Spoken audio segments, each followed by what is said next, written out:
Don't just tell us in your social media that you're all about sustainability when your packaging has the option to be sustainable too. Trend in personalization is super important when it comes to your customer journeys. It's that ability to say, one area that I'm going to recommend that you look into is the concept of ESG. It is about environmental sustainability and governance. I know for a fact that it's actually going to filter back down through to small businesses. You're going to have to start caring about what ESG is, simply because welcome to the Disruptionist, where the status quo has no seat at the table. I'm Jess, and this is your invitation to join the movement of game-changing, boundary-pushing strategies that will take your marketing, branding, and customer journey to the next level. Let's get disruptive. Today, I want to talk about how we can go about enhancing the customer journey. There's so many different things that we can do right now, but I want to focus on about 3 to 4 different areas. And one of them is basically creating an omni-channel experience. What are we referring to when we talk about the omni-channel experience? When we're talking about omni-channel experiences, essentially what we're doing is we are saying that we need to be present in more than one channel and as many of them as possible, but creating that really seamless experience. So if I was a fashion retailer and I'm talking about the fact that I'm trying to be a little bit more sustainable, in not being consistent in my omni-channel experience, it might be because I'm sending things out in packaging that's not recyclable or doesn't have that sustainability aspect to it. Customers are pretty, they'll put you to the test and sort of say, I know that there's possibilities for you as a company to actually source packaging that is sustainable, that is compostable. So you have to be ensuring that you're providing that sort of omni-channel experience throughout that customer journey. So don't just tell us in your social media that you're all about sustainability when your packaging has the option to be sustainable too. Another area that is super important when it comes to your customer journeys and the experiences that you're offering, it's a trend in personalization. Now, personalization is actually something that companies have been speaking about for years.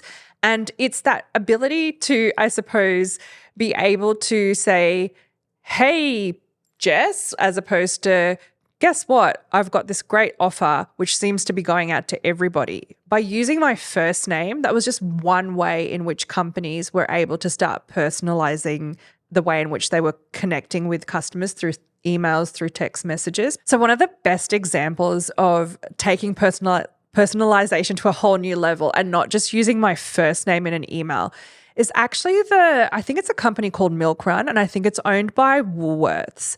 Essentially, it is the ability to be able to quickly grab on an app your milk, your bread, any of these sort of things that you just need on the spot, and it gets delivered to you that day. Now, when it first came out, I loved it. Possibly because it coincided with the same time of my life where I wasn't very organized and I did just need milk or bread or something that day to feed the kids. Now, what happened is it was trendy, it was cool, but then I got myself organized and I started doing, much more organized sort of online shops through Woolworths again. So this brand Milk Run is noticing Jess isn't really using the app anymore. She's not spending her money with us and therefore something's wrong. So they actually have put out a bit of a campaign that's personalized to me, knowing that I haven't engaged with them in a while. And it was I just loved it. For some reason, the way in which they use storytelling to sort of say, there's a story that once upon a time Jess used to shop with us and now she's not shopping. It just felt to me like they really knew me and they were trying to basically win me back. And even though I haven't shopped with them yet, they're still on my mind and maybe I will jump into their app. And because they personalize their contacts and emails to me about having once shopped with them and then disappearing off the face of the earth, it sort of really resonated with me. So that's a really great example of what is happening in the world of personalization in marketing and branding right now. So sustainability and ethics, we kind of touched on this in the first point where we were talking about omni-channel experiences. So sustainability and ethics, it's not just something that the big corporates need to be mindful of. It's actually something that as small businesses, we really need to be paying attention to when it comes to the entire customer experience and customer journey that we're offering our customers. I keep feeling like I'm using the word customers a lot, but there's a reason. Essentially, without our customers and without truly understanding who we're trying to serve and the things that matter to them, what are we able to really do? We're not going to be able to have the impact that we want to. So if you know that sustainability is top of mind and people want to buy from you if they know that you're ethical, that you treat your own team correctly, that you treat the community correctly, and that you treat the world in an ethical way, if that really matters to them, it's super important that you find continual ways to showcase and make that visible, right? So it could be that the case studies that you have on your website, they talk about in one way or another how you are caring about sustainability and how you are an ethical company. It could be some sort of, certifications that you're getting to make sure that it's on your website so that you're not just saying that you care about sustainability, but it actually proves that you are sustainable. There's just so many different things and so many different practices that you can adapt to showcase your, commitment to sustainability and ethics. It's something that's not going to go away either. I think one area that I'm going to recommend that you look into as a small business owner is the concept of ESG. Now, I can't remember off the top of my head exactly what it stands for, but it is about environmental sustainability, perhaps, and governance. Now, this is something that the world of corporate has been really thinking about lately, but I know for a fact that it's actually going to filter back down through to small businesses, because as small businesses, often we actually provide services that enhance the big companies out there. So, for example, you might be an electrician. The big companies might need to hire you to do big projects for them.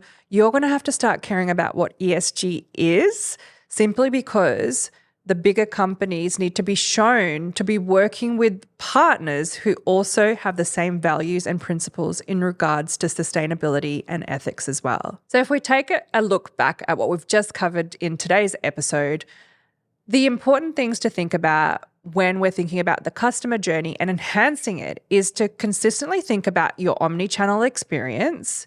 It's to think about always finding new ways to personalize the experience for your customers. And the third and final one that we covered was sustainability and ethics. Essentially, go out there, truly understand your customer, and find all the different points of the journey that you're going to engage with them and see how you can bring out those 3 things that we've talked about today. If there's any other trends that you're seeing in terms of customer engagement and what you need to be doing in terms of customer journey, I'd actually love to hear from you as well. What else can we do to help engage our customers? And that's more of a trend in 2024 than we've ever seen before. Thanks for joining me on The Disruptionists. If this episode sparked new ideas or challenged your thinking, I'd love your support with a 5-star review on Apple Podcasts and Spotify. And don't forget to subscribe to your favorite platform to catch every disruptive insight. For more behind-the-scenes content and to connect with like-minded disruptors, follow me at It's Jess Singh across all social platforms. And remember, stay disruptive.